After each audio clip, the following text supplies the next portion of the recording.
warahmatullahi wabarakatuh.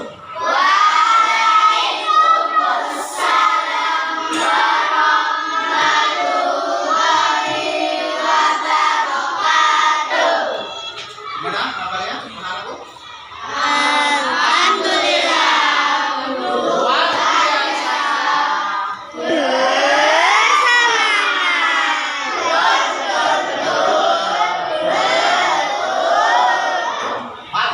kita tetap semangat, tetap selalu berekspresi untuk mencari ilmu dengan sangat-sangat semangat. Oke. Sebelum kita pelajaran pada hari ini, marilah kita berdoa semoga pelajaran pagi hari ini diberikan kemudahan hidayah oleh Allah Subhanahu wa taala. Al-Fatihah. Bismillahirrahmanirrahim. Alhamdulillahirabbil alamin. Arrahmanirrahim. Maliki yaumiddin. Iyyaka na'budu wa iyyaka nasta'in. Ihdinas siratal mustaqim. Siratal ladzina an'amta 'alaihim ghairil maghdubi 'alaihim waladdallin. Amin. Amin ya rabbal alamin. Alhamdulillah. Semoga dengan barokah Fatihah diberikan hidayah oleh Allah Subhanahu wa taala. Amin ya rabbal Alamin. Selanjutnya kita akan mengabsen kalian tentang kehadiran pada hari ini. Adakah yang tidak masuk pada waktu ini? Semua hadir? Alhamdulillah semua hadir. Tentunya kalian tetap semangat, diberikan kesehatan oleh Allah, bisa hadir di pada pagi hari ini dengan ucapan alhamdulillah.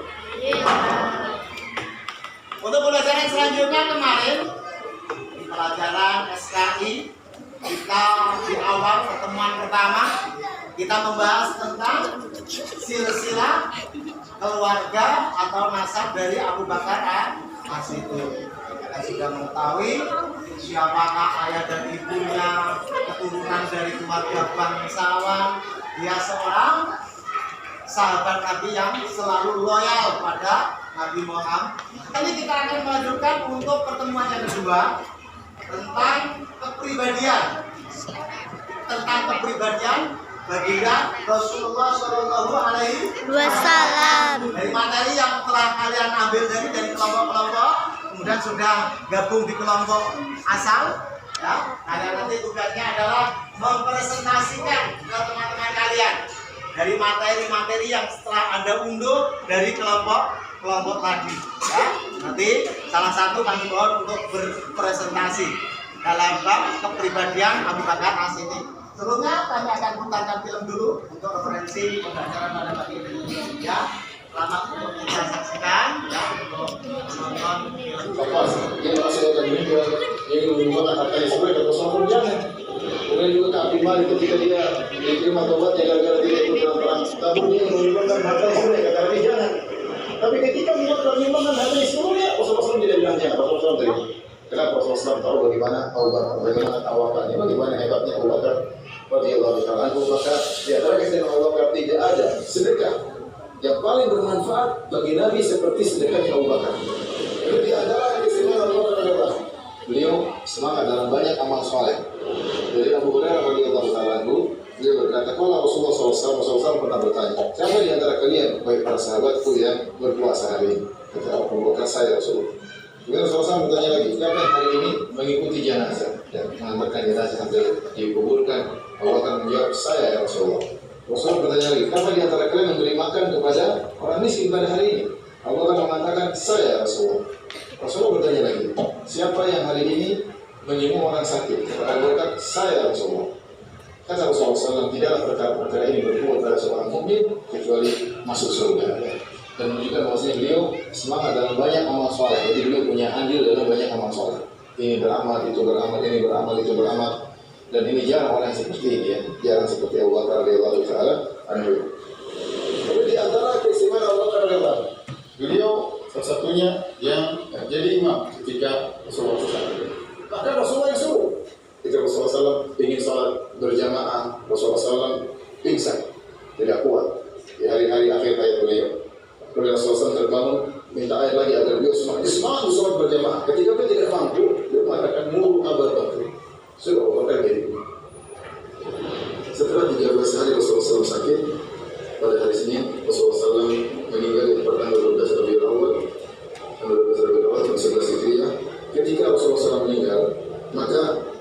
Khattab radhiyallahu anhu tidak menerima hal tersebut, maka Umar waktu itu berteriak di hadapan para sahabat, demi Allah SAW belum meninggal, sungguh Allah akan bangkitkan dia kembali, dan dia akan memotong kaki-kaki dan tangan-tangan yang mereka itu orang munafik. Ya. Umar menjelaskan, dia menyesal, dia mengatakan, wallahi makana yaqaf fi nafsi illa ketika itu tidak ada dan itu adalah kecuali Rasulullah tidak meninggal. Rasulullah SAW tidak meninggal. Dan orang tidak ada yang berani menegur Umar karena karismatik Umar. Dan orang pada bingung, Rasulullah meninggal atau tidak. Maka Abu Bakar keluar, Abu Bakar berkata, wahai yang bersumpah, tenang, jangan kemana-mana. Ini yang keluar. Kalau Abu Bakar mulai ngomong, Umar dia tidak berani ngomong di hadapan Abu Bakar radhiyallahu ta'ala anhu. Abu Bakar kemudian memuji Allah, menyanyi Allah, dan dia berkata, ketahuilah siapa yang menyembah Muhammad SAW, sungguhnya Muhammad telah meninggal. Barang siapa yang menyembah Allah, sungguhnya Allah maha hidup dan tidak mati. Wa qala kemudian Abu Bakar membacakan firman Allah, innaka mayyitun wa innahum mayyitun.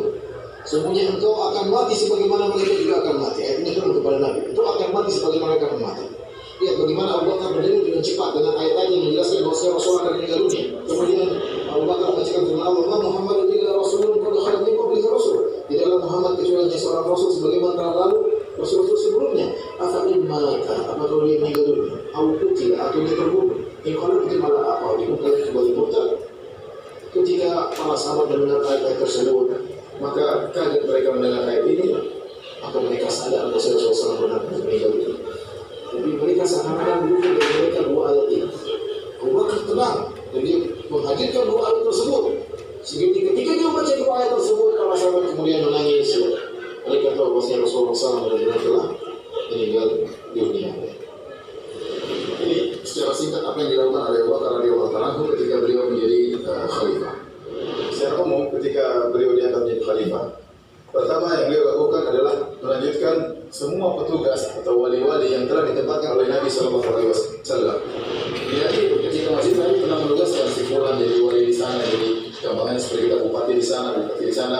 Itu Rasulullah SAW telah menugaskan mereka, dan tugas mereka adalah memimpin sholat, menegakkan hukum had, mengurus uang zakat dan jizyah, kemudian jihad dan yang lainnya. Ini yang pertama. Yang kedua, Ini kepribadian Abu Bakar As-Siddiq itu sangat mulia, berkemauan keras, sangat tegas, jujur, bijaksana, berhati-hati, sederhana, tidak pernah mabu-mabuan, tidak pernah menyembah berhala, tidak pernah menyakiti orang lain. Jadi itu kepribadiannya.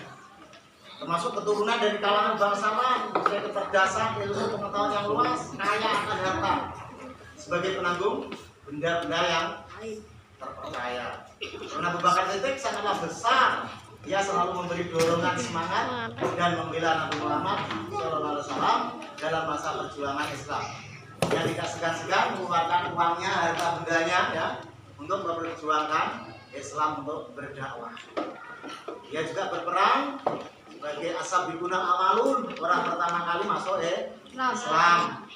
Kemudian dia selalu ada di sisi Nabi Muhammad dalam perjuangan dakwahnya, mengislamkan para sahabat, membebaskan para budak, menemani Nabi Muhammad ketika bersembunyi di Gua Sur selama 3 hari 3 malam untuk menghindari kejaran kaum kafir Quraisy. Terus menginfatkan hartanya untuk kepentingan Islam.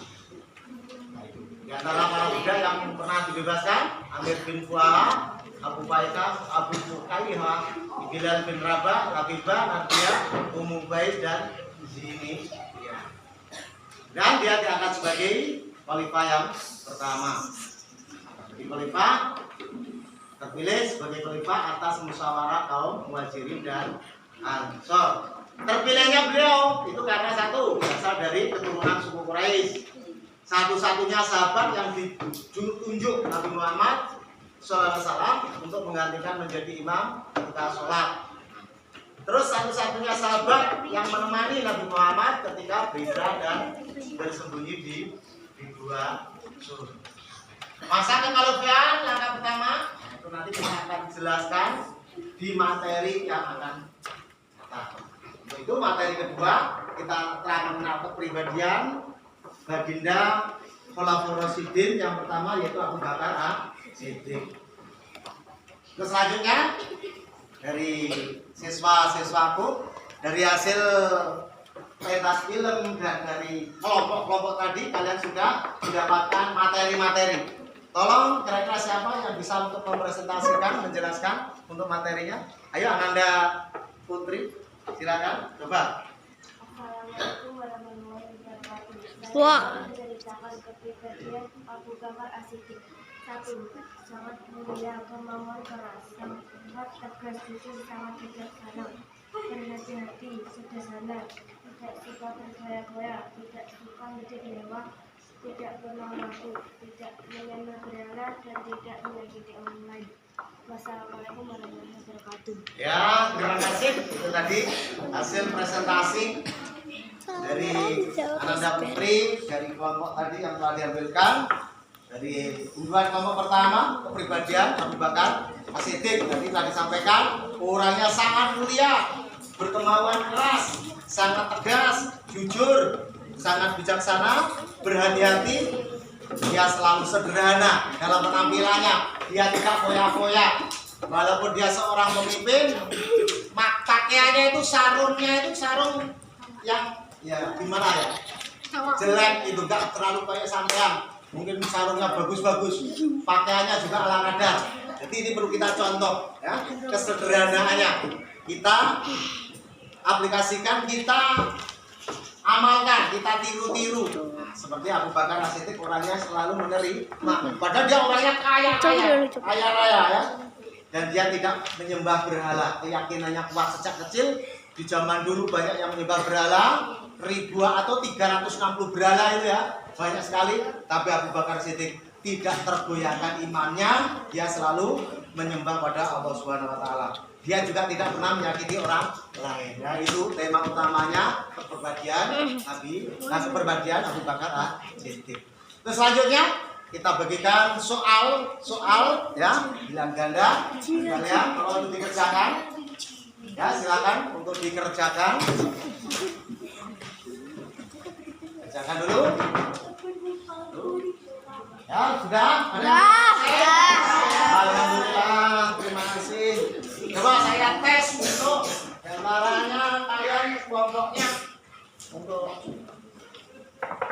tes pengetahuan soal bilangan ganda pada materi yang kedua ini ya, kepribadian kepribadian Abu Bakar As-Siddiq. Saya langsung coba tes untuk kelompoknya Zara ya. Coba ada soal nomor 5. Coba Abu Bakar As-Siddiq terkenal. Coba dijawab. Ayo. Nanti yang keras. Abu Bakar As-Siddiq terkenal. Soal nomor 5. Nanti yang keras. Terkenal. Cerdas. Ahli di bidang ilmu nasab. Orang yang cerdas, juga pandai dalam bidang masak. Pak kelompoknya Alfa. Soal nomor 4, coba. Gelar soal nomor 1 aja. Abu Bakar As-Siddiq mempunyai kedudukan yang terhormat di kalangan kaum kafir Quraisy karena beberapa hal. Di antaranya adalah Kaya harta. orangnya kaya raya, kaya ya. Saking kayanya hartanya untuk dakwah Islam. Ya, demikian itu tadi sekalian untuk pertemuan pada hari ini kita akhiri, dan kurang lebihnya mohon maaf. Untuk sampai jumpa di pertemuan yang akan datang atau pertemuan ketiga. Hari ini kita akhiri dulu dengan ucapan Alhamdulillah. Alamin. Wassalamualaikum warahmatullahi wabarakatuh. Wah.